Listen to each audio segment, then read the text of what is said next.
Magandang buhay mga ka-explorer! Ako ay magluluto ngayon ng ating makakain. So parang selebrasyon na rin natin ito sa ating sarili mga ka-explorer. Basta ako ay gagawa tayo ngayon ng dessert at syempre meron na rin tayong ulam. So mag-explore tayo sa ating kusina para sa ating selebrasyon. Let's go!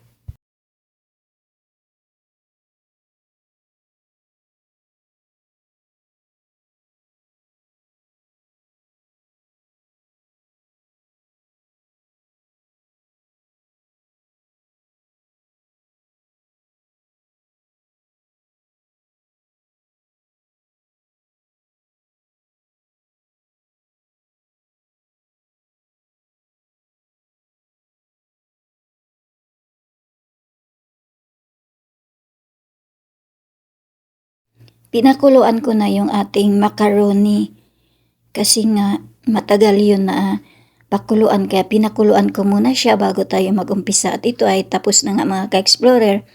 Ilagay na natin ito sa ating strainer para naman matanggal yung water. So kunting palamig lang mga ka-explorer na tubig para naman matanggal yung init. Kaya ayan, hinalo-halo ko nga muna para matanggal yung init ng ating macaroni. Kasi gagawa tayo ng salad kahit konti mga ka-explorer. Pero ang the rest, meron tayong ulam na pang sabaw natin. Kaya ayan mga ka-explorer. Umpisahan na natin ang ating mga recipe.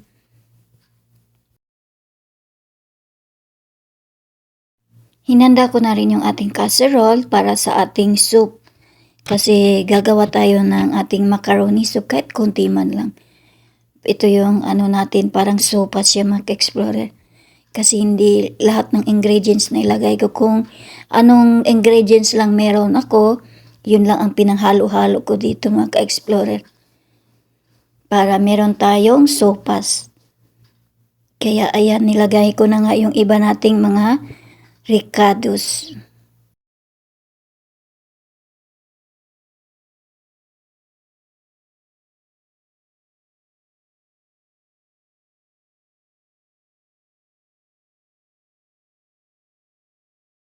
Pinanghalo ko na nga yung ating garlic and onions, kaya ilagay ko na rin yung shrimps.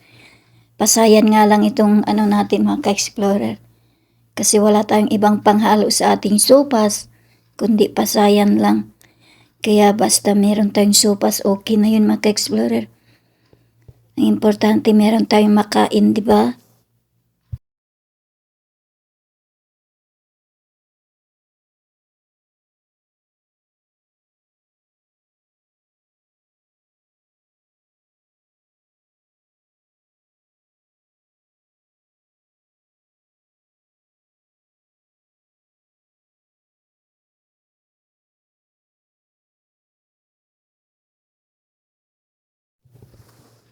Lagay na rin natin yung ating carrots.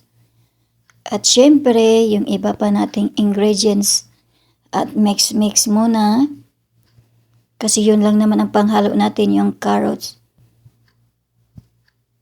At lagyan din natin ng konting cabbage. Parang may cabbage pa yata ito mga ka-explorer.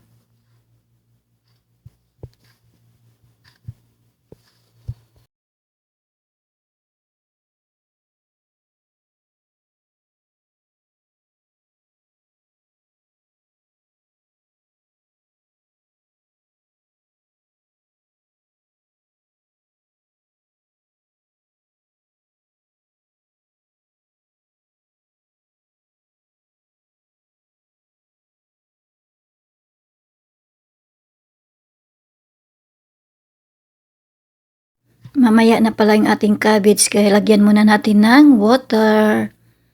Para meron na tayong sabaw mga ka-explorer. Ayan na. Hindi naman masyadong madami. Kalahati lang yung nilagay natin mga ka-explorer.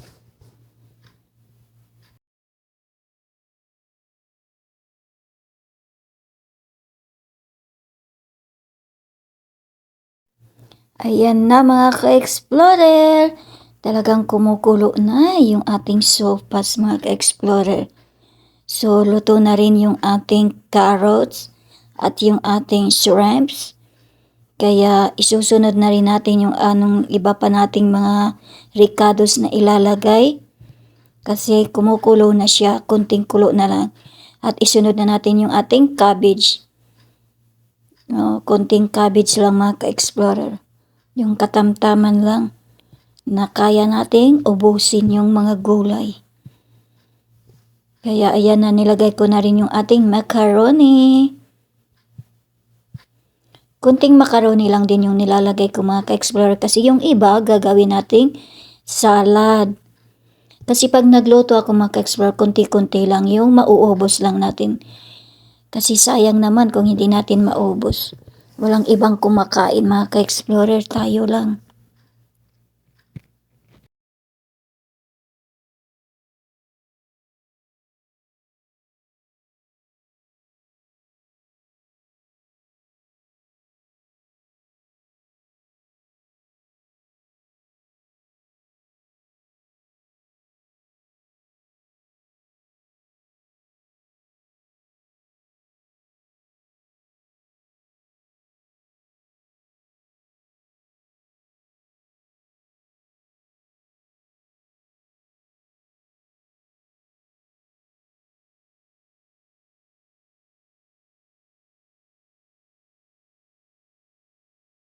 Luto na yung ating sopas mga ka-explorer. Kunting pakulo na. Kalalagyan na natin ng asin at saka paminta.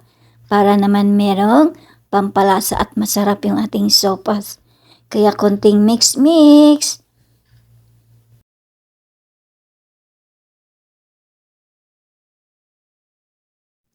Luto na yung ating sopas mga ka-explorer. Isunod na rin yung ating pasayan. So, hinanda ko na yung ating kawali para dito natin lutuin yung ating pasayan. Lagyan lang natin siya ng konting butter para masarap naman yung ating pasayan. O, di ba? Dami-dami na nating ulam.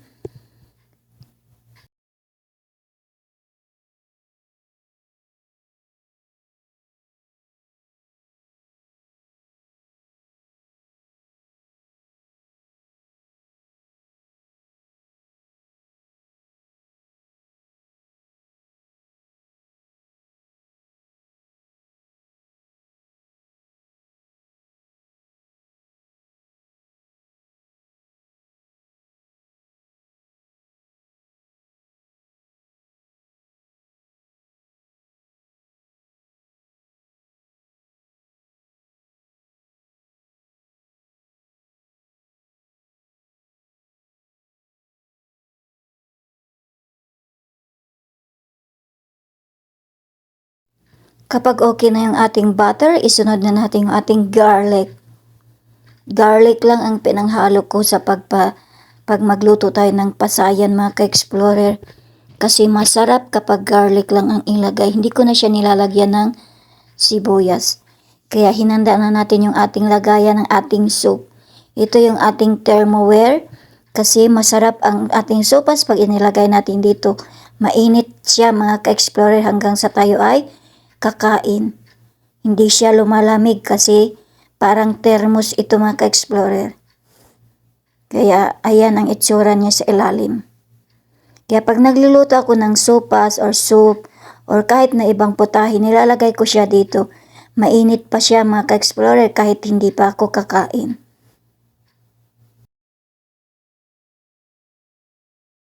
While nagmix ako ng ating garlic, isunod na rin natin mga ka-explorer yung ating pasayan. Ayan na mga ka-explorer. At konting halo-halo para naman mabilis ang ating pagluto ng pasayan natin.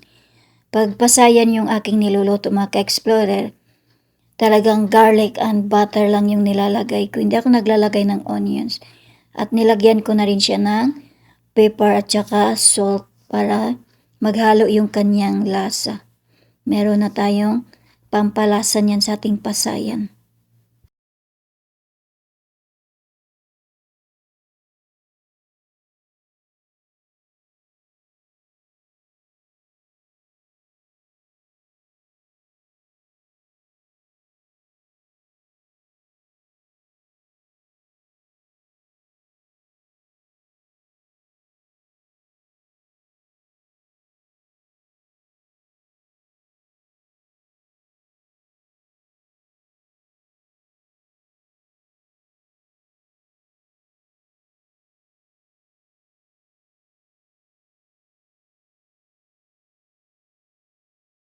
Alright, tapos na rin ang ating ulam. Kaya ito umpisa na natin yung ating salad. Para naman meron tayong panghimagas. So, kunwari, meron tayong celebration. Kahit tayo lang mag-isa. So, kailangan natin magsaya mga ka-explorer. Bawal ang malungkot. Para naman maging happy ang ating buhay, o diba? At lagyan ko na nga ito ng milk. Wala akong ibang panghalo kundi lagyan ko lang siya ng milk. Pero nilagyan ko na siya ng fruit cocktail. Hindi ko na kasi nalagyan ng iba pang mga ingredients kasi wala na akong ibang nabili kaya ito na lang. Tiyaga-tiyaga lang muna tayo sa ating salad. Kaya pag ito natapos na mga ka-explorer, ready to serve. Kaya kailangan nating palamigin yung ating salad para maging masarap lalo mga ka-explorer. Kasi kahit konting salad, masarap na yun. Paminsan-minsan lang naman ako makakain ito eh. Hindi ako laging gumagawa ng salad. Kasi nga yung iba nating mga ingredients, syempre hindi naman mura yun. Kaya kahit papaano makatikim tayo kahit paminsan-minsan man lang ng ating salad. Kaya itong ating pasayan ay luto na. Kaya kunting halo-halo na lang. Kasi pinapadry ko pa siya. Dahil gusto kong masarap yung ating ulam.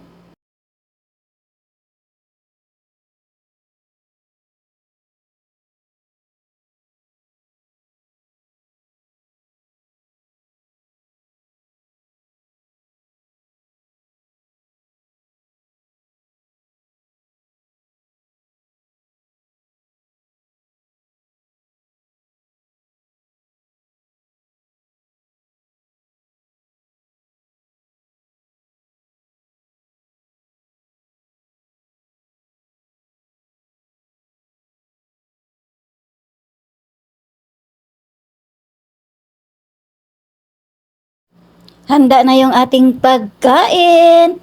So tayo na mga ka-explorer. Let's eat. Thanks for watching.